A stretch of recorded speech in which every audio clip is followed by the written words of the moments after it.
সংবাদ সবাইকে স্বাগত জানাচ্ছি। আমি ফিরোজ তোহা। শুরুতেই সংবাদ শিরোনাম।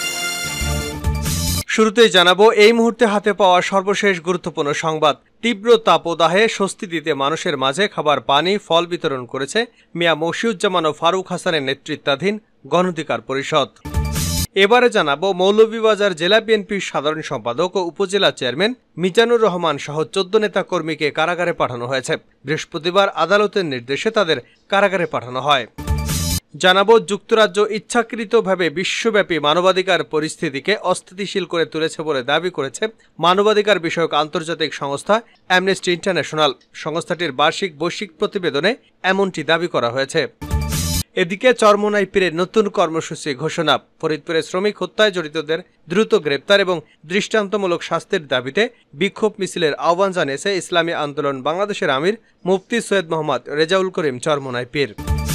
এবারে থাকছে আওয়ামী লীগের সাধারণ সম্পাদক এবং সড়ক পরিবহন ও সেতু মন্ত্রী ওবায়দুল কাদের বলেছেন, বিএনপি যে কোনো উপায়ে ক্ষমতায় আসার জন্য মরিয়া হয়ে উঠেছে। তাদের নেতারা হিতাহিত জ্ঞানশূন্য হয়ে পড়েছেন। এবং সর্বশেষ জানাবো আন্তর্জাতিক সংবাদ। স্বাধীন ফিলিস্তিন প্রতিষ্ঠিত হলে অস্ত্র ছেড়ে রাজনৈতিক দল হবে হামাস। হামাসের জ্যেষ্ঠ এক রাজনৈতিক অ্যাসোসিয়েটেড প্রেসকে বলেছেন, তারা ইসরায়েলের সঙ্গে 5 বছরের যুদ্ধবিরতি দিতে রাজি। 1967 পূর্ব সীমান্ত অনুযায়ী স্বাধীন ফিলিস্তিন রাষ্ট্র প্রতিষ্ঠিত হলে সশস্ত্র গোষ্ঠীটি নিরস্ত্রকরণ করবে এবং রাজনৈতিক দল হিসেবে রূপান্তরিত হবে। এতক্ষণ শিরোনাম শুনছিলেন, এবার বিস্তারিত। প্রিয় দর্শক, আপনি যদি এই চ্যানেলে নতুন হয়ে থাকেন, ভিডিওটি দেখতে দেখতে চ্যানেলটি সাবস্ক্রাইব করে আমাদের সঙ্গেই থাকুন। আর এই ভিডিও সম্পর্কে আপনি আপনার মূল্যবান মতামতটি কমেন্ট বক্সে জানিয়ে দিন। আর হ্যাঁ প্রিয় দর্শক, জানিয়ে দিন ভিডিওটি কোথা থেকে দেখছেন। গণঅধিকার পরিষদের খাবার, পানি ও ফল বিতরণ। তীব্র তাপদাহ থেকে স্বস্তি দিতে মানুষের মাঝে খাবার, পানি ও ফল বিতরণ করেছে মিয়া মশিউজ্জামান ও ফারুক হাসানের নেতৃত্বাধীন গণঅধিকার পরিষদ। বৃহস্পতিবার বিকেলে পুরানা পল্টন কালভার্ট রোডে জামান টাওয়ারের সামনে গরমের স্বস্তিদায়ক এসব খাদ্য সামগ্রী বিতরণ করা হয়। তারেক রহমানের নেতৃত্বে গণঅধিকার পরিষদের একাংশের আহ্বায়ক কর্নেল অবসরপ্রাপ্ত মিয়া মশিউজ্জামান কর্মসূচির উদ্বোধন করেন। এ সময় গণঅধিকার পরিষদের এই অংশের সদস্য সচিব ফারুক হাসান বলেন, সারা দেশে তীব্র তাপদাহ চলছে, মানুষের জীবন প্রায় যায় অবস্থা। তীব্র গরমের মধ্যে আমরা গণঅধিকার পরিষদ সাধারণ পথচারীদের মধ্যে খাবার, পানি এবং ফল বিতরণ করছি। তিনি আরও বলেন, গণঅধিকার পরিষদ শুধু রাজপথের রাজনৈতিক কর্মসূচির মধ্যেই সীমাবদ্ধ নয়, সামাজিক ও মানবিক কার্যক্রমের মাধ্যমে আমরা জনগণের পাশে আছি এবং পাশে থাকব। মৌলভীবাজারে ভিপি মিজান সহ বিএনপির 14 নেতাকর্মী কারাগারে। মৌলভীবাজারে জেলা বিএনপির সাধারণ সম্পাদক ও সাবেক উপজেলা চেয়ারম্যান মিজানুর রহমান সহ 14 নেতাকর্মীকে কারাগারে পাঠানো হয়েছে। বৃহস্পতিবার আদালতের নির্দেশে তাদের কারাগারে পাঠানো হয়। এদিকে মৌলভীবাজার বিএনপি এবং সহযোগী সংগঠনের নেতাকর্মীদের দ্রুত মুক্তির দাবিতে বিবৃতি দিয়েছেন জেলা বিএনপির সভাপতি ও সাবেক সংসদ সদস্য এম নাসের হোসেন। মৌলভীবাজার জেলা বিএনপি সূত্র জানায়, নাশকতার মামলায় নেতাকর্মীরা বৃহস্পতিবার দুপুরের দিকে মৌলভীবাজারের অতিরিক্ত জেলা ও দায়রা জজ ফারুক আহমেদের আদালতে উপস্থিত হয়ে জামিন আবেদন করেন। আদালত তাদের জামিন নামঞ্জুর করে কারাগারে পাঠানোর আদেশ দেন। মৌলভীবাজার জেলা বিএনপি দপ্তর সম্পাদকের দায়িত্বপ্রাপ্ত প্রথম যুগ্ম সাধারণ সম্পাদক মোহাম্মদ ফখরুল ইসলাম জানান, এক বিবৃতিতে জেলা বিএনপির সভাপতি এন নাসির হোসেন বলেন, নেতাকর্মীদের বিরুদ্ধে সম্পূর্ণ মিথ্যা ও বানোয়াট মামলা দেওয়া হয়েছে। সেই মামলায় জামিন নামঞ্জুর করে কারাগারে পাঠানোয় আমি গভীরভাবে উদ্বিগ্ন। সব নেতাকর্মীকে অবিলম্বে নিঃশর্ত মুক্তি দেবার জোর দাবি জানাচ্ছি। বিশ্বব্যাপী মানবাধিকারকে অস্থিতিশীল করছে যুক্তরাজ্য, দাবি অ্যামনেস্টির। যুক্তরাজ্য ইচ্ছাকৃতভাবে বিশ্বব্যাপী মানবাধিকার পরিস্থিতিকে অস্থিতিশীল করে তুলছে বলে দাবি করেছে মানবাধিকার বিষয়ক আন্তর্জাতিক সংস্থা অ্যামনেস্টি ইন্টারন্যাশনাল। সংস্থাটির বৈশ্বিক প্রতিবেদনে এমনটি দাবি করা হয়েছে। প্রতিবেদনে বলা হয়েছে, আন্তর্জাতিক আইনের নড়বড়ে অবস্থার মধ্যে ব্রিটেন জাতীয় বিশ্বব্যাপী মানবাধিকার সুরক্ষাকে দুর্বল করেছে। খবর গার্ডিয়ানের। অ্যামনেস্টি ইন্টারন্যাশনাল ইউকের প্রধান নির্বাহী সাসা দেশমুখ বলেছেন, যুক্তরাজ্য তার ভয়ঙ্কর অভ্যন্তরীণ নীতি এবং রাজনীতির মাধ্যমে সর্বজনীন মানবাধিকারের সম্পূর্ণ ধারণাকে ইচ্ছাকৃতভাবে অস্থিতিশীল করে তুলেছে। অ্যামনেস্টির প্রতিবেদনে বলা হয়েছে, যুক্তরাজ্যে আশ্রয় প্রার্থী এবং অন্যান্য অভিবাসীদের লক্ষ্যবস্তু করছে দেশটি আন্তর্জাতিক মানবাধিকার প্রতিশ্রুতি লঙ্ঘন করেছে এবং বৈশ্বিক একটি বিপজ্জনক সময়ে মানবাধিকার সুরক্ষা লঙ্ঘন করেছে। গাজায় মানবাধিকার লঙ্ঘন প্রতিরোধে জাতিসংঘের ভূমিকা রাখতে ব্যর্থ হওয়ার প্রতিবেদনে বিশেষভাবে যুক্তরাজ্যে নিন্দা করা হয়েছে। চরমোনাইপিরে নতুন কর্মসূচি ঘোষণা।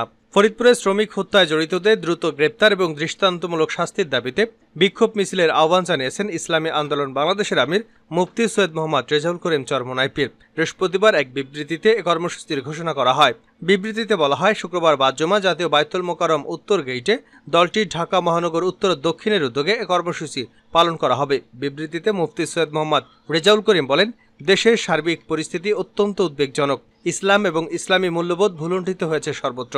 একদিকে জনমতকে উপেক্ষা করে শরীফার গল্প কারিকুলামে বহাল রাখার অপরিণামদর্শী খেলায় মেতে উঠেছে।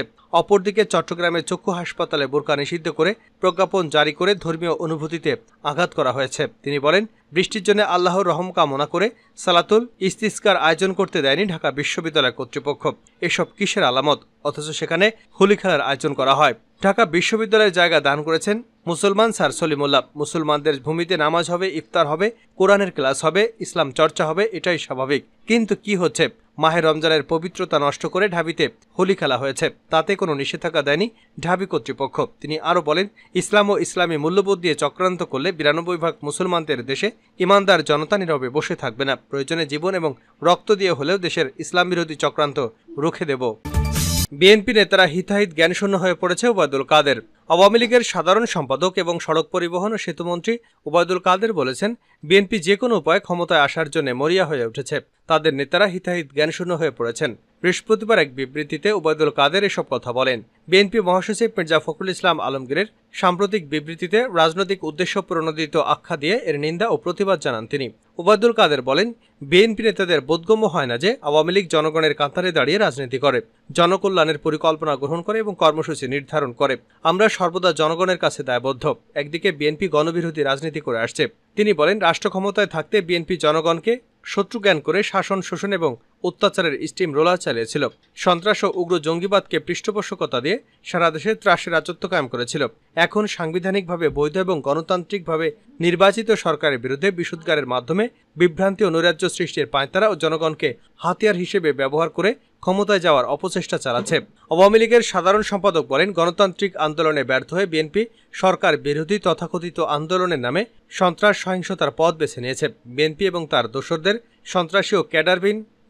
ও তার দোসরদের সন্ত্রাসী ও ক্যাডার বাহিনী সরকারের সুমিশ্রণ পথ চলা এবং দেশের উন্নয়ন অগ্রগতি বাধাগ্রস্ত করতে অগ্নিসংযোগ ও ভাঙচুরের মাধ্যমে সন্ত্রাসী কর্মকাণ্ড পরিচালনা করে। তাদের প্রধান লক্ষ্যবস্তু দেশের গণতন্ত্র ও রাষ্ট্রীয় সম্পদ। সর্বশেষ জানাবো আন্তর্জাতিক সংবাদ। স্বাধীন ফিলিস্তিন প্রতিষ্ঠিত হলে অস্ত্র ছেড়ে রাজনৈতিক দল হবে হামাস। হামাসের জ্যেষ্ঠ এক রাজনৈতিক অ্যাসোসিয়েট প্রেসকে বলেছেন, তারা ইসরায়েলের সঙ্গে 5 বছরের যুদ্ধবিরতি দিতে রাজি। 1967 সালে পূর্ব সীমান্ত অনুযায়ী স্বাধীন ফিলিস্তিন রাষ্ট্র প্রতিষ্ঠিত হলে সশস্ত্র গোষ্ঠীটি নিরস্ত্রকরণ হবে এবং রাজনৈতিক দল হিসেবে রূপান্তরিত হবে। কয়েক মাস ধরে চলা যুদ্ধবিরতির আলোচনার মধ্যেই বুধবার এক সাক্ষাৎকারে খলিল আল ইয়াহিয়া এসব কথা বলেন। হামাসের নিরস্ত্রীকরণ বড় ধরনের ছাড় বলেই মনে করা হচ্ছে। গোষ্ঠীটি ইসরায়েল ধ্বংসের জন্য প্রতিশ্রুতিবদ্ধ, তবে ইসরায়েল এমন চিত্র বিবেচনায় আনবে না বলেই মনে করা হচ্ছে। 7 অক্টোবর হামাসের হামলার পর ইসরায়েল গাজায় যুদ্ধ শুরু করে। দেশটি হামাসকে শেষ করে দিতে শপথবদ্ধ। আর দেশটির বর্তমান নেতৃত্ব ফিলিস্তিন প্রতিষ্ঠার তীব্র বিরোধিতা করেন। জ্যেষ্ঠ কর্মকর্তা আল ইয়াহিয়া যুদ্ধবিরতি বন্দি বিনিময় নিয়ে আলোচনায় হামাসের প্রতিনিধিত্ব করেন। তিনি কখনো বিদ্বেষপূর্ণ বা কখনো কোনো সমঝোতার সুরে কথা বলেন। ইস্তানবুলে এপির সঙ্গে সাক্ষাৎকারে আল ইয়াহিয়া বলেন, গাজা ও পশ্চিম তীরে ঐক্যবদ্ধ সরকার গঠনে প্রতিদ্বন্দ্বী ফাতা গ্রুপের নেতৃত্বাধীন ফিলিস্তিন লিবারেশন অর্গানাইজেশনের সঙ্গে যোগ দিতে চায় হামাস। তিনি বলেন, হামাস পশ্চিম তীর এবং গাজা উপত্যকা মিলে একটি সার্বভৌম ফিলিস্তিনি রাষ্ট্র এবং ইসরায়েল 1967 সালে পূর্ব সীমান্ত অনুযায়ী আন্তর্জাতিক রেজুলেশনের মাধ্যমে ফিলিস্তিনি শরণার্থীদের প্রত্যাবর্তন হামাস মেনে নেবে। আল হাইয়া বলেন, যদি তা হয় তবে তাদের সামরিক শাখা বিলুপ্ত হবে। তিনি বলেন, স্বাধীনতা, অধিকার ও রাষ্ট্র পেয়ে গেলে দখলদারদের বিরুদ্ধে লড়াই করা গোষ্ঠীটি রাজনৈতিক দলে রূপান্তরিত হবে। তাদের প্রতিরক্ষা বাহিনী জাতীয় সেনাবাহিনীতে রূপান্তরিত হবে।